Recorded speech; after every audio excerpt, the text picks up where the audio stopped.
जिस देश में अंतर्राष्ट्रीय स्तर पर एक मजबूत प्रधानमंत्री हो, जिस देश के प्रधानमंत्री का सीना 56 इंच का हो और इसे खूब प्रचार प्रसार दिया गया हो, उसी देश में मणिपुर एक राज्य है जहाँ की जो घटना हुई है उस घटना के 72 दिन के बाद उस प्रधानमंत्री को खबर मिलती है और प्रधानमंत्री द्वारा कह दिया जाता है कि मुझे बहुत गुस्सा है, मैं बहुत क्रोधित हूँ और अपराधियों को सजा मिलेगी। इतना काफ़ी नहीं है। दरअसल मणिपुर में दो संप्रदाय के बीच में जो वो घटना हुई है और उस घटना के फलस्वरूप जो एक 21 वर्षीय युवती के साथ जघन्य अपराध नहीं कहेंगे, यह मानवीय संवेदना को तार तार करने वाली घटना है। हर भारतीय को इस पर शर्म आती है। पता नहीं हमारे राजनेताओं को कैसा लगता होगा। बात सिर्फ इतनी भर नहीं है, इसका जो प्रभाव हमारे समाज पर पड़ता है और यदि अपराधियों को इतने लंबे समय तक खुलेआम छोड़ दिया जाता है तब जो इसके दुष्परिणाम हमारे सामने आते हैं। इसकी कड़ी में भारत के एक राज्य बिहार में जहां के मुख्यमंत्री अपने आप को सुशासन बाबू कहते हैं, इस घटना का जो प्रभाव पड़ा है, आइए इस पर एक चर्चा करते हैं। बिहार में महिलाएं असुरक्षित हैं। रोजमर्रा की घटना हो गई है गैंग रेप। यह कोई बड़ी बात नहीं है, आम बात हो गई है और वर्तमान स्थिति तो आपको और भी हैरान कर देगी।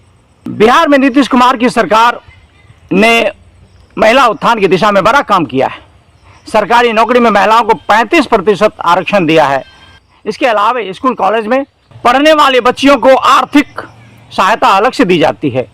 उन्हें पोशाक, साइकिल और किताबें सरकार देती है। इतना करने के बावजूद महिलाओं की दुर्दशा देखनी हो तो मणिपुर, बंगाल या झारखंड की ओर झांकने की जरूरत नहीं है। इसे आप बिहार के किसी भी कोने में देख सकते हैं।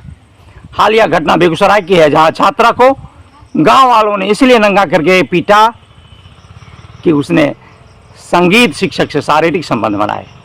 2 साल पहले भोजपुर में एक महिला के साथ भी ऐसी घटना हुई थी। ये घटनाएं मणिपुर की तरह जातीय हिंसा से उत्पन्न घटनाओं का परिणाम नहीं थी, बल्कि भीड़ की मानसिकता का खामियाजा उसे भोगना पड़ा। रेप और मर्डर की घटनाओं से तबाह है बिहार।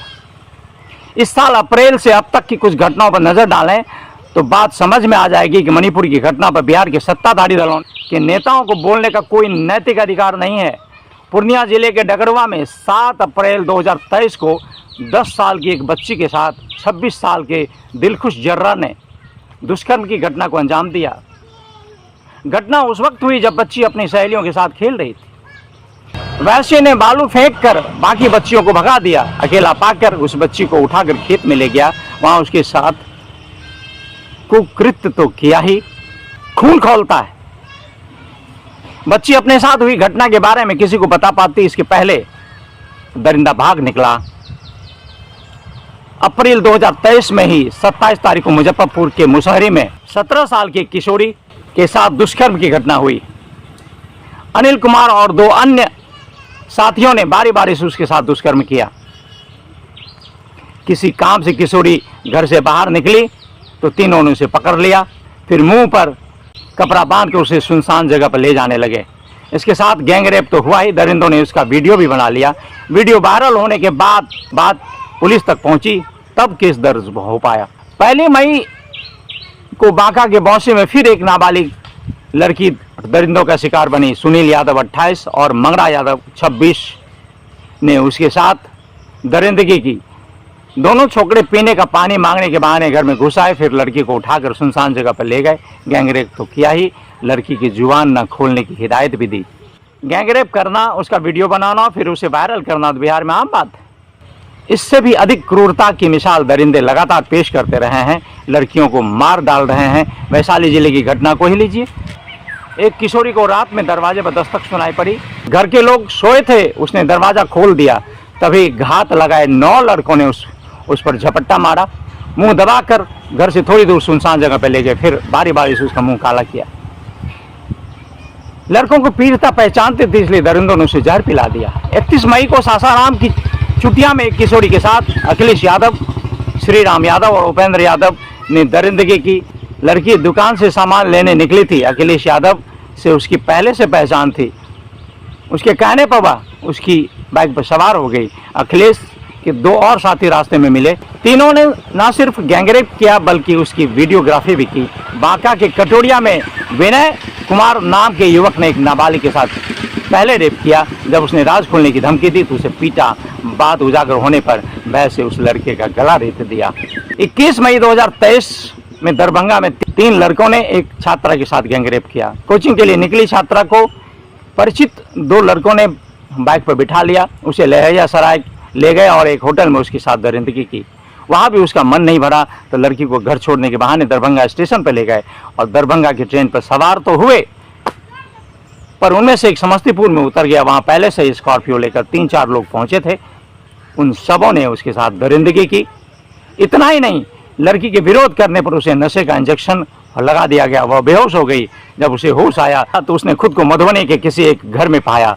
आइए अब हम सुशासन के बारे में, सुशासन के राज्य में जो एक डाटा सामने है उसके बारे में चर्चा करें।